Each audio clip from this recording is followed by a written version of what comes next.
Welcome to part 3 in the series of fixing Norway's railways. I am entirely out of Norwegian train footage, and since I won't be going to Norway until the summer, that means you're going to have to deal with random footage that I've just recorded of trains sometime in the last 3 or 4 months. But yeah, we finally made it to the last part, or what would have been the last part, if there wasn't so much to talk about in this video about my personal plans for what I would do for the railways in Norway. So there's probably also going to be a part 4, maybe even a part 5, because there is that much. But without further ado, let's get started. And what better way to start it with possibly one of the most sought after expansions and revamps of the Norwegian railway network, and that is further extensions in the north.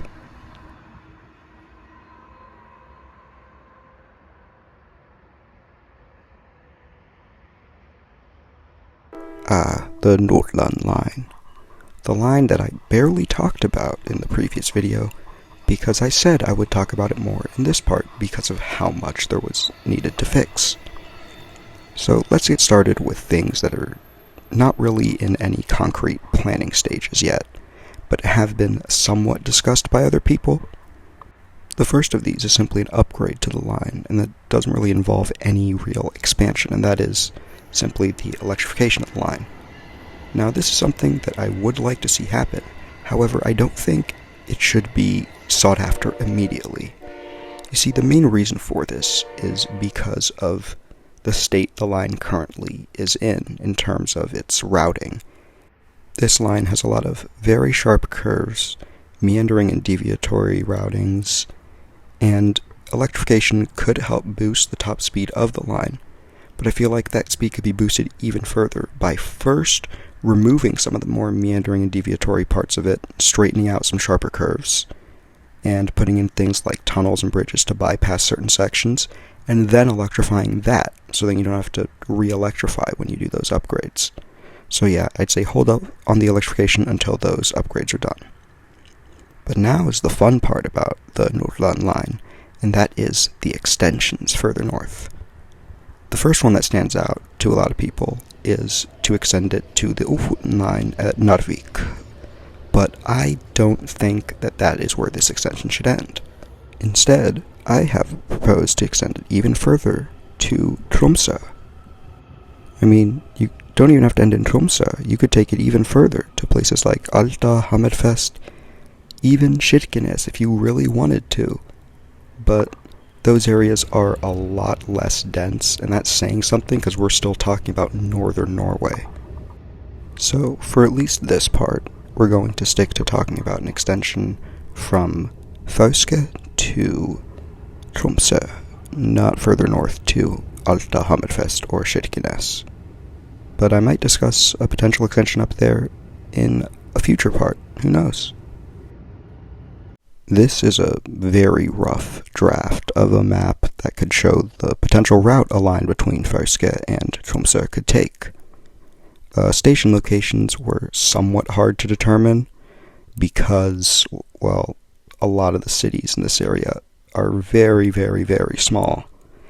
And I tried my best to somewhat conform to geography, but there are parts where I used the follow line method of just straight up ignoring it. I also saved smaller stations for more regional services that aren't shown on this map.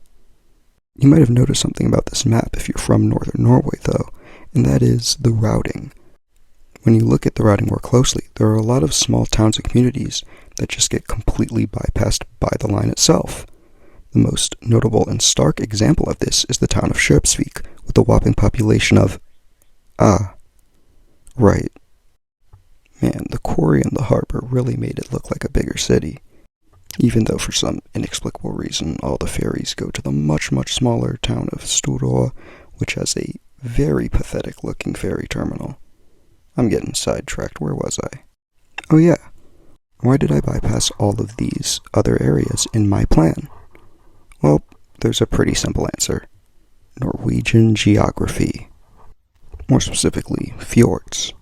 These can be incredibly hard to cross using conventional bridges or tunnels. Let's use an example that we mentioned earlier. Let's say we wanted our main line to connect Drag and Skeppsvik.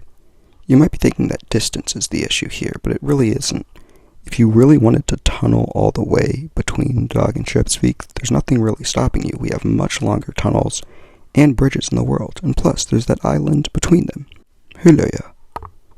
In theory, that means instead of building one long bridge or one long tunnel, we need to build two shorter ones. So much easier. I'm sure there's no geographic quirk that this fjord has that might make this, say, extremely difficult / impossible to do, right? Jokes aside, how should we connect these communities to our main line?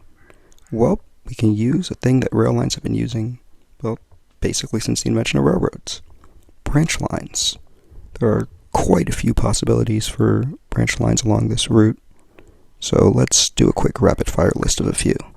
You could do Sørfjorden to Skeppsvik, Anselv to Finnsnes, Rørvik to Hammervika, Musken to Hellandsmoen and Musken to Drag, and by far the longest one, Bjarkvik to Harstad via Harstad-Narvik Airport, and to Svolvær, which would parallel the highway.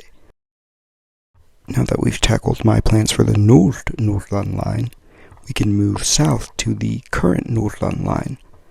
More specifically, a bit south of Mosjøen station, where a branch could be added to connect to Brønnøysund. While we're at it, we could also now reactivate the long since abandoned branch line to Namsos. That's all that I'm going to draw onto the map for this video, so now let's get into service patterns. Yippee! So, the F7, which currently ends in Bodø, will be rerouted to have a branch that continues up to Narvik, and this will essentially become a service where trains alternate, where every other train goes to Bodø, every other train goes to Narvik. As for the F8, which is the Ofoten line that currently runs from Sweden up to Narvik, I would extend it from Narvik to Svolvær along my planned branch, and then the branch on that branch, which goes to Harstad, I would have become the R85, as it would be more of a local service that makes more local stops. The two branches from Musken, the ones to Hellandsmoen and Drag respectively, would probably become one service, which could be designated maybe the R76. This is because the R75 line, which I mentioned in my previous video, which is known as the Saltpendleren, which runs from Bodø to Fauske and Rognan, would be extended up my proposed branch to Hammervika. The branch to Skeppsvik would become the R77, and finally the branch to Finnsnes would become the R78. The R70 would be extended from Steinkjer along the branch to Namsos, and the branch to Brønnøysund would become the R72. Last but not least, let's talk about stations. So, why did I not show so many stations that I said will be served by regional services? Well, there's one good simple reason for that, and that's because of the population density of the area. You see, it's not a very unknown fact that Northern Norway is not exactly on the same density level as Tokyo or Hong Kong. So I propose that in order to really be able to use our lines to the full capacity and make them as useful as possible, aside from the already planned stations that I showed on the map, should also incorporate a system that some lines operated by Via Rail in Canada use, and that is basically that you can just request a stop for pretty much anywhere. There are a lot of the long-distance trains in Canada that will just stop randomly by some people's homes, and they literally just use the train like it's a taxi. It's something that really couldn't work in areas that have a lot of travel demand and a lot of people. So, in a sparsely populated area, where the trains would probably not be at capacity if we're talking about modern Norwegian trains, then I think something like this could probably be implemented, although with a few limits in certain areas. Now, trains can't exactly stop on a dime, so it's not like a bus where you could pull the cord a block before and expect the train to just stop right next to your house. What they should probably do, though, is they could use things like mileposts, or since we're in Norway, kilometer posts, distance markers. Maybe put those on certain maps inside certain train cars. People can familiarize themselves with that kind of thing, because they could use those as reference points, as maybe stop markers. You could even do that with like signals and things like that. But yeah, that's probably going to do it for this video. If I didn't mention a rail line that you wanted to see me mention, well then don't be sad about it, because I am definitely going to make more parts about my personal plans. The main issue that came up while making this video actually was that there's just so much to talk about. I knew I definitely wanted to talk about Northern Norway in this part because I barely mentioned it in the last part, and I felt like mentioning any other regions of Norway would just open the floodgates for me to make this video talk more and more and more about those parts. So yeah, stay tuned for part 4, which is probably going to come after I post my video about my recent trip to the West Coast. I just went to 2 different cities, and one of them had a lot better transit relative to its size than the other one. So that's definitely going to be the topic. But yeah, that's going to do it for me. I'm the Autistic Transit Fan, and thank you for watching.